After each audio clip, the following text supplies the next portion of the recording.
Hi, and welcome back to Whatever This Is. Today we're going to be talking about one of the major turning points in the Revolutionary War. The Battle of Bunker Hill. When? June 17, 1775. Where? Boston, Massachusetts. Why? Wait, why did it all start? Well, during the war, Great Britain and colonists were fighting like brother and sister. One would slap the other, while the other would throw a punch. Now, the Battle of Bunker Hill was the second battle in the Revolutionary War, and currently the colonists were winning 1-0 against Great Britain. If I were the British, I would be really mad because they were considered the greatest army in the world, and they were currently losing to a bunch of bozo farmers 1-0. After the Lexington-Concord battle, the British went to Boston because they thought they could snatch an easy win. What's the Lexington-Concord battle? Well, Lexington-Concord was the first actual military battle in the entire war, and it started because the British heard of weapons being kept by patriots, so they wanted to take control of those weapons and the powder with them. Long story short, the colonists won and the British lost. In June of 1775, British wanted to do something that would slow down the Americans. They thought that the Americans were going to put cannons overlooking Boston from Breed and Bunker Hill. So, General Thomas Gage from the British side decided to take initiative to tell men to capture the hills around Boston.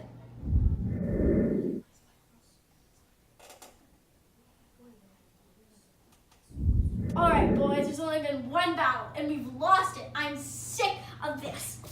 We are the British. We are the best army in the world. We were red, we were red, we were red. This is not acceptable. I, Thomas Gage, plan to represent the British in the most positive way possible. Here's our plans on how to conquer Bunker and Breed Hill. We are down here. The colonists are up here. We charge up this way, not around. No.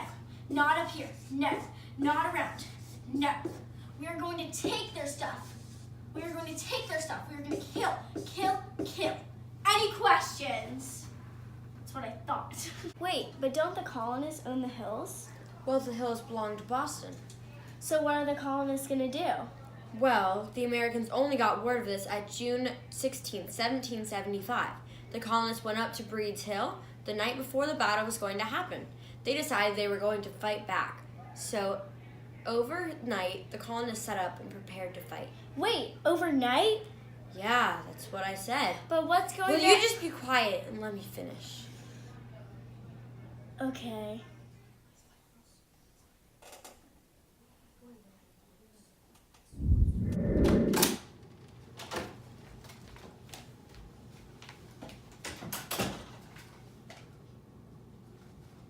Curtains. Tomorrow we will fight, and the blue will come out on top. So, on the morning of June 17, 1775, the British sailed their boats across the river and planned to march up Breed's Hill. So, did they fight on both hills? They primarily fought on Breed's Hill. So, why is it called the Battle of Bunker Hill? To be honest, I don't know. Maybe Battle of Bunker Hill has a better ring to it. Fun fact, Breed's Hill was the closest of the two hills to the river, and it was much bigger than Bunker Hill. How'd you know that? I don't know. The colonists were located on the top of Breed's Hill in waist-deep trenches, like a ditch, and they lined out all their defenses. Then the British marched up the hill with their huge egos and got shot at. They ultimately failed at this. What? Plot twist! Well, what are the British going to do about this? Are they just going to go home? No! The Redcoats are one of the greatest armies in the world. There was no way they could give up. They tried marching up the hill again. And? They failed again. Oh, come on! But then they tried a third time. Oh, no.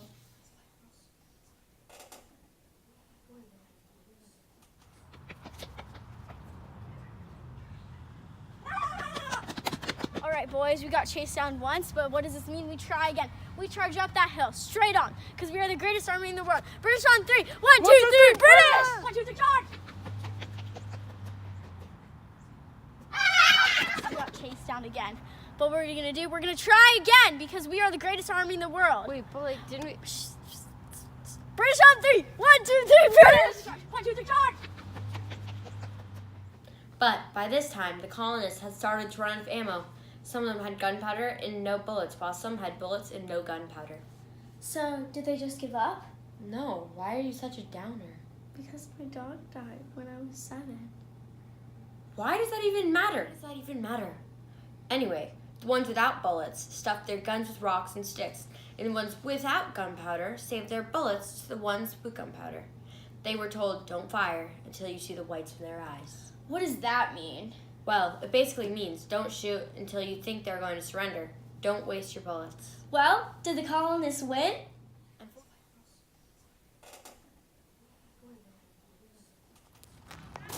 We're almost out of ammunition. 1, 2, 3, charge!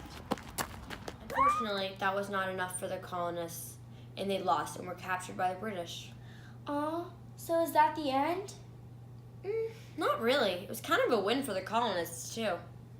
But they lost. Well, technically speaking, yes, but the British had over 1,000 casualties, while the colonists only had 450. So, in their eyes, the British lost. Oh.